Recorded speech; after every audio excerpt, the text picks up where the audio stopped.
Ophthalmology residents may do SICS in this way.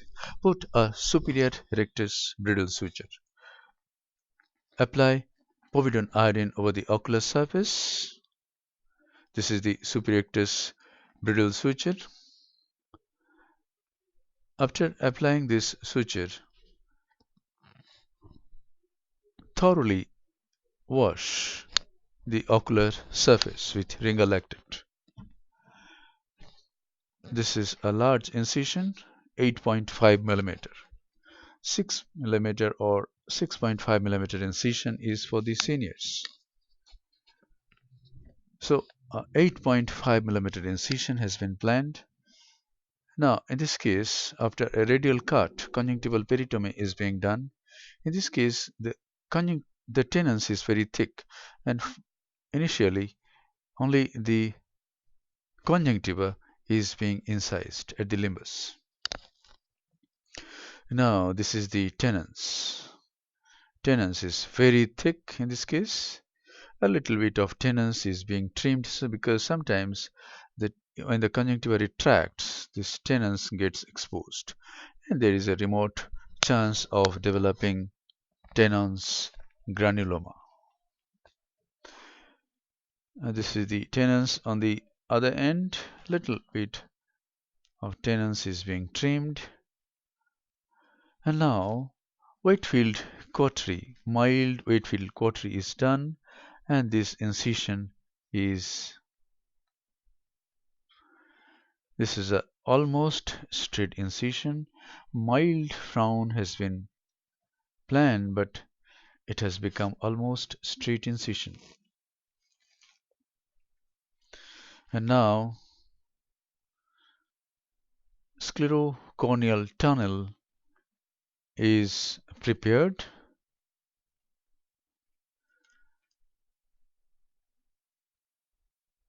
Care is taken so that the thickness of anterior wall of this tunnel is equal all around, and dissection is done at a particular plane, and that plane is not changed. That's it. And now a side port is being made on the left side.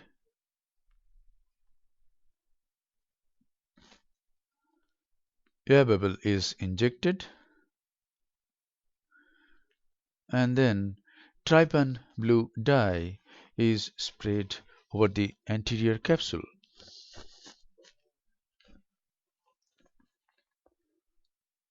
The dye is washed out. Little bit of adrenaline has been applied.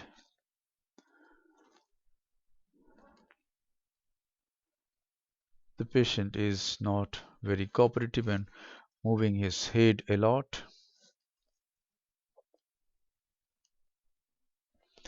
The dye is washed out. Now we see that the pupil has dilated very well. Viscoelastic substance, hydroxypropyl methyl cellulose, is injected into the anterior chamber. Now the antechamber is entered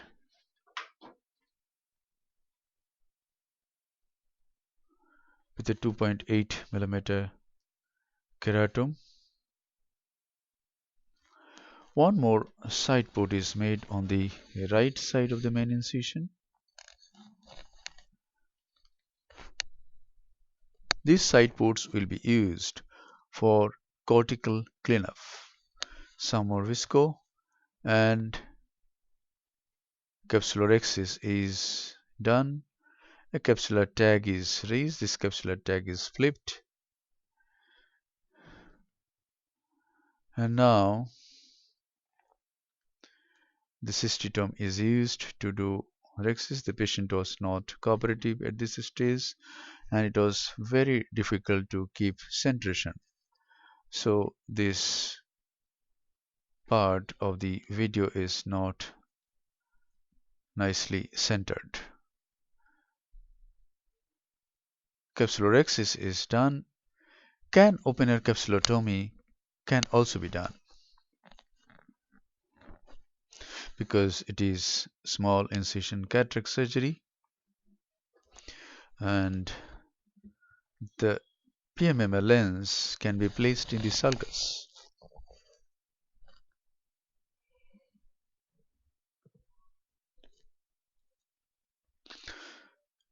Now the main wound is prepared. The 8.5 millimeter incision is completed. Now hydrodissection is done, and we see that the pupil is constricting during hydrodissection. The nucleus is rotated. Viscoelastic substance is again injected, and now see how the nucleus is prolapsed with two instruments. One instrument is placed behind the nucleus and it is rotated and it comes out of the capsular bag. So this is a nice technique to prolapse the nucleus out of the capsular bag into the antechamber. And now see how the nucleus is being delivered. Magnification has been reduced to show the delivery of the nucleus. This is irrigating vectis, go underneath the nucleus, irrigate, depress the posterior lip and come out. Since it is a large wound, 8.5 millimeter, the nucleus comes very easily. And now the cortical matter is removed, epinucleus, the chunk of epinucleus comes out, and now cortical cleanup is to be done.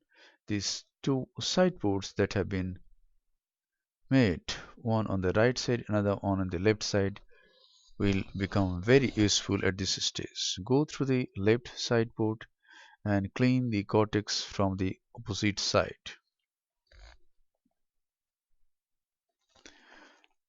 The side ports keep the antechamber formed. Now go through the right side port and clean the cortex from the other side. That's it, nicely cleaned. Now viscoelastic substance is injected and a polymethyl methacrylate intraocular lens is implanted in the capsular bag.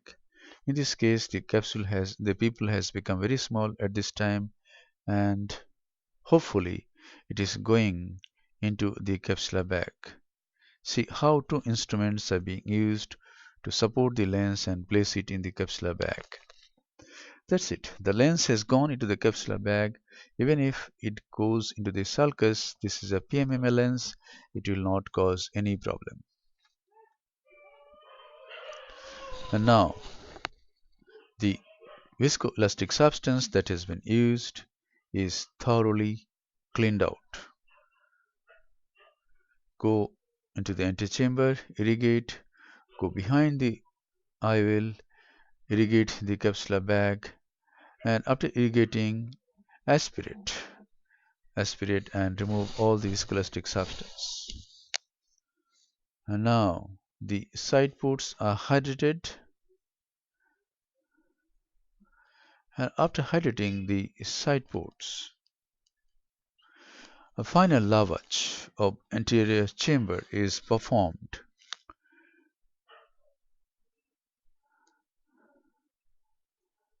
This is the final lavage, and after thorough lavage, this is how you form the antechamber. That's it. The case is done.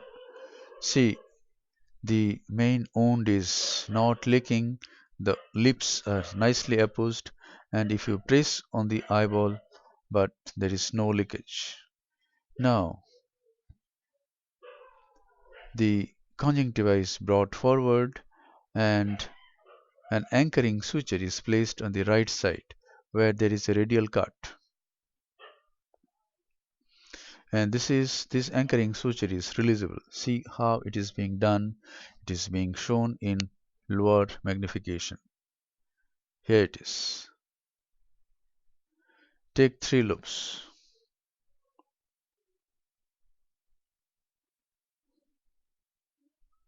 One, two, three. 1, 2, 3. Hold this suture and pull it like just pull it. And now cut the thread, long thread with the needle.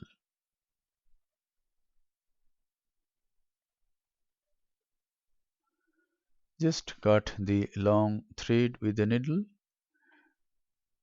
And that's it. The case is done. Thank you very much for your attention.